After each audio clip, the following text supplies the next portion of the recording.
Hey there, first grade scholars and families. Welcome back to domain number 10, A New Nation, American Independence. Today we're on lesson number 11, called Liberty and Justice for All. Before we get started with our read aloud, let's go over a few goals that we have for this lesson. First is to describe what the Founding Fathers did. The second is to describe the roles of enslaved Africans, Native Americans, and women during the transition from when the people in America were in colonies all the way to the time that they became independent. Before we get started with our lesson, there are 3 things that we want to make sure to do so we can do our best learning today. The first is to grab a learning buddy to come and sit next to you. This can be a parent, grandparent, a sibling, or anybody else who you could talk to about what we're learning. The next is to grab a pencil and paper. This is so you can write down important information or answers to questions that come up in our lesson today. Last, you're going to make sure to listen for this bell sound, and that will tell you it's time to come back together and listen to the teacher. If you find out you need some extra time, just click pause on the video. Let's get started. Let's keep 2 words in mind as we listen to our read aloud today. They are liberty and justice. Think about these 3 groups of people: enslaved Africans, Native Americans, and women. And at the end, we'll decide if you think these people were given liberty and justice, freedom and fairness when the United States was a new country. Life, liberty, and the pursuit of happiness. Where have you heard those words before? Listen again and see if you remember who wrote these words. We hold these truths to be self-evident, that all men are created equal, that they are endowed by their Creator with certain unalienable rights, that among these are life, liberty, and the pursuit of happiness. Who wrote those important words? Here's a hint. He was a founding father and a wonderful writer. He lived at Monticello, and he became the 3rd president. See if you can tell your learning buddy.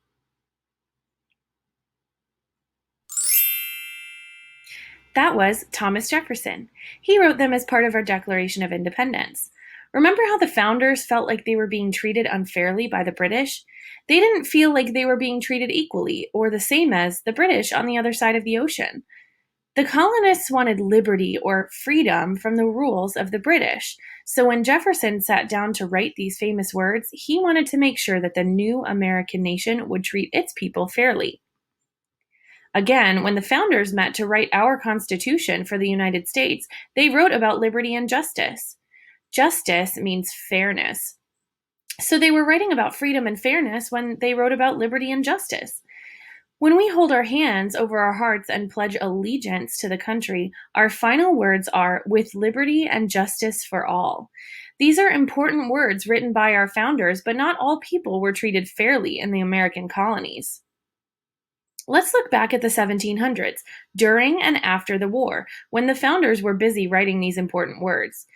Who did they mean when they wrote in the Constitution, "We the people of the United States"? Some people say they must have just been thinking about themselves, a group of white men who made the laws of the land. Were they forgetting the other people on the continent?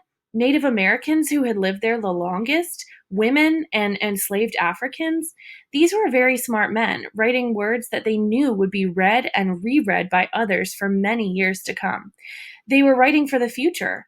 Nevertheless, it is true that not everyone in colonial times was treated equally, and even today, people are still seeking liberty and justice for all. During the Revolutionary War, women had different roles than they do today. Although today many women serve in our military and help protect us by fighting in wars, this wasn't the case during the Revolutionary War. Some women wanted to be soldiers, but they were not allowed to join the army. Why do you think they weren't allowed to fight? Do you think that was fair? We know that some women actually disguised themselves by dressing like men so they could fight alongside them. One of the most famous of these women was Deborah Sampson, who fought in the war under the name of Robert Shirtliff. Women were not allowed to vote, and in fact, all women didn't receive the right to vote in America for nearly 150 years after the Constitution was written. Remember, one reason the war was fought was because the colonists felt it was unfair that they could not vote in British Parliament, and yet women were still not able to vote in their own land. Do you think that was fair? Was that liberty and justice for all? There were many people from Africa who were brought to America and enslaved by the colonists. When the colonists decided to fight for their freedom from Great Britain, they themselves were keeping freedom from a large number of Africans by enslaving them. These Africans did not have the freedom to choose how to live their lives. Slavery was especially common in the South, where huge plantations had large amounts of land to farm, and colonists depended on the work of enslaved Africans. Can you imagine how difficult it was to harvest or pick crops like the cotton shown in this image before there were machines to do it? In the New England and Middle States, slavery started to disappear after the Revolutionary War, but it continued for a long time in the South, where these large farms were located. Enslaved Africans were also not allowed to vote. Was that liberty and justice for all? For a long time, Native Americans lived on the North American continent alone, yet life for them began changing when the first European explorers arrived, hundreds of years before the Revolutionary War. You'll remember that some of them chose to help the colonists and trade with them when they first arrived, but it wasn't long before the colonists started exploring lands to the west, pushing Native Americans off their land. Native Americans were also not allowed to vote. Was that liberty and justice for all? So, what do you think? Was the decision of our nation's founders to fight a 6-year war for independence a wise decision? It probably was. The governments they set up 200 years ago has served as a model for the rest of the world ever since.